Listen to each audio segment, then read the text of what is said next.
Hello नमस्कार दोस्तों। तो आज हम बात करने वाले हैं वेदांता लिमिटेड के बारे में।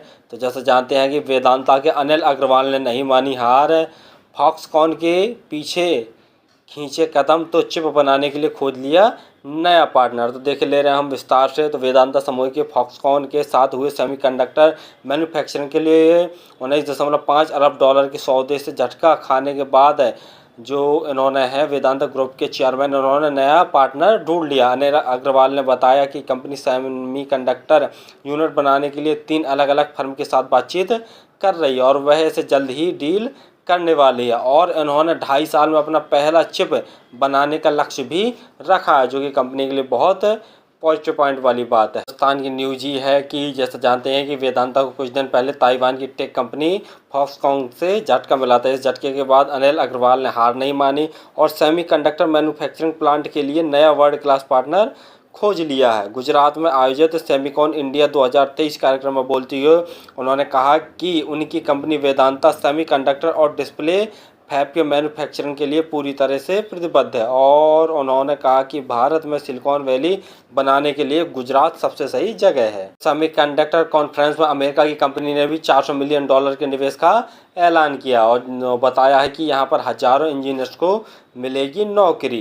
पीएम नरेंद्र मोदी का जोर, सेमीकंडक्टर हब बनेगा भारत, जापान ने भी बढ़ाया निवेश का हाँ। तो जैसा देख ही रहे हैं कि अमेरिका ने भी हमारा $400 मिलियन के निवेश का ऐलान किया और साथ साथ में जापान ने भी निवेश के लिए हाथ बढ़ाया है। तो इस समय देखा जाए तो चारों तरफ हमारी सेमीकंडक्टर की बातें चल रही है। सेमीकंडक्टर में देख लिया जाए तो दो बहुत बढ़िया कंपनी निकल के आ रही है, तो वेदांता लिमिटेड, दूसरा टाटा एलेक्सी। जैसे में वेदांता जो लिमिटेड है वो अग्रणी कंपनी है, सबसे आगे है। तो चलिए हम देखे ले रहे हैं वेदांता लिमिटेड के फंडामेंटल। कंपनी का मार्केट कैप देखते हैं तो 1,03,635 करोड़ का, स्टॉक का पी 13.9 तथा इंडस्ट्री का पी 12, यानी ठीक ठाक प्राइस पे मिल रहा है। हल्का सा महंगा जरूर हो गया, लेकिन वहीं अगर पीजी रेशियो देखते हैं तो 3.97 है।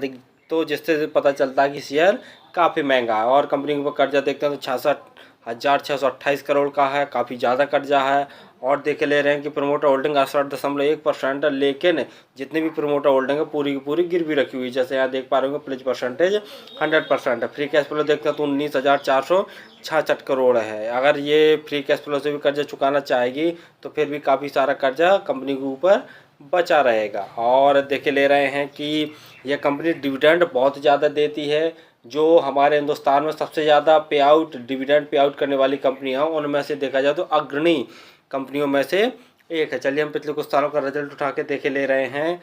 तो जैसे हमने नेट सेल्स की बात करते हैं 2017 में 72,225 करोड़, 2018 में 91,666 करोड़, 2019 में 92,048 करोड़, 2020 में 84,447 करोड़, 2021 में 88,021 करोड़, 22 में 1,32,732 करोड़ और 2023 में देख लिया जाए तो 1,47,308 करोड़ का नेट सेल्स हो गया। यानी नेट सेल्स में जैसा देख रहे हैं साल दर साल बम्पर ग्रोथ देखने को मिल रही है, जो कि कंपनी के लिए बहुत पॉजिटिव पाने वाली बात है। अब 2018 से हम प्रॉफिट आफ्टर टैक्स देख ले रहे हैं।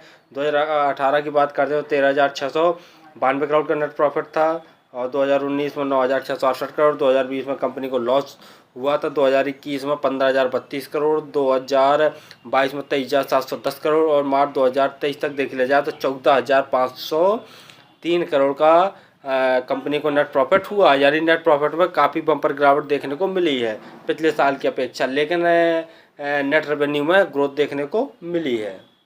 चार्ट पैटर्न में देखते हैं तो आज के दिन 278 रुपये जैसा भाव शो कर रहा है और हाई देखते हैं तो हाई इस शेयर ने लगभग 440 के आसपास शेयर ने हाई मारा। देखा जाए तो काफ़ी डिस्काउंट में अभी भी हमें शेयर मिल रहा है। शेयर होल्डिंग पैटर्न में देखते हैं प्रमोटर की हिस्सेदारी 68.11% है, FII की हिस्सेदारी 7.48%, म्यूचुअल फंड की हिस्सेदारी 0.25%, इंश्योरेंस कंपनी की हिस्सेदारी 9.73%, DIA की हिस्सेदारी 0.07% और हम जैसे रिटेल भाइयों की हिस्सेदारी देखते हैं 14.36% है। फाइनली हमने देखा कि कंपनी के फंडामेंटल तो ठीक ठाक है, नेट रेवेन्यू बम्पर ग्रोथ देखने को मिलता है साल दर साल और नेट प्रॉफिट में भी। लेकिन 2023 में देखा जाए तो नेट रेवेन्यू में तो काफ़ी उछाल देखने को मिला, लेकिन जो प्रॉफिट आफ्टर टैक्स था उसमें काफ़ी गिरावट देखने को मिली है। यानी फंडामेंटल तो ठीक ठाक है, ROC ROE भी ठीक ठाक है, लेकिन नेगेटिव पॉइंट वाली बात यही है कि कंपनी के ऊपर कर्जा काफ़ी ज़्यादा है। और दूसरी नेगेटिव पॉइंट वाली बात ये है कि इनके जो शेयर हैं वो 100% प्लेज अर्थात गिरवी रखे हुए हैं, जो कि सबसे ज़्यादा नेगेटिव पॉइंट वाली बात है।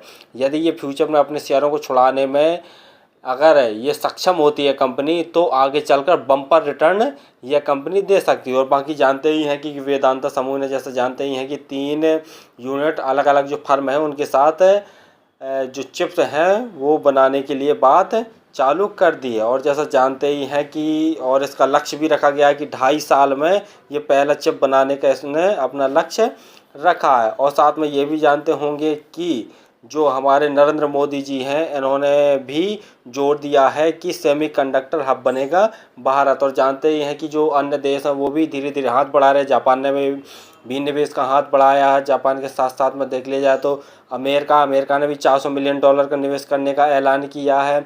और भी देख लिया जाए तो और भी कई देश हैं जिन्होंने भारत में सेमीकंडक्टर चिप बनाने की इन्वेस्टमेंट की घोषणा की है। तो ये तो हमारे इंडिया के लिए बहुत अच्छी बात है। लेकिन अब किस कंपनी को ऑर्डर मिल रहा है, किसको नहीं मिल रहा है, ये तो फ्यूचर में पता चलेगा। लेकिन अगर आज की बात देख लिया जाए तो सबसे अग्रणी कंपनियों में से वेदांता ग्रुप ही आता है, जो कि देख लिया जाए तो इस ग्रुप के लिए सबसे ज़्यादा बोली लगाने वाला है। सबसे अग्रणी जो कंपनी है यही है। एक तो हमारी वेदांता ग्रुप हो गई, दूसरी हमारी टाटा एलेक्सी है। किसी शेयर में निवेश किया करें तो आप स्वयं का एनालिसिस जरूर कर लिया करें और आप हमारे चैनल को सब्सक्राइब जरूर कर लीजिए, ताकि आपको समय समय पर शेयर मार्केट संबंधी जानकारी, रिजल्ट संबंधी जानकारी, IPO संबंधी जानकारी मिलती रहे। धन्यवाद।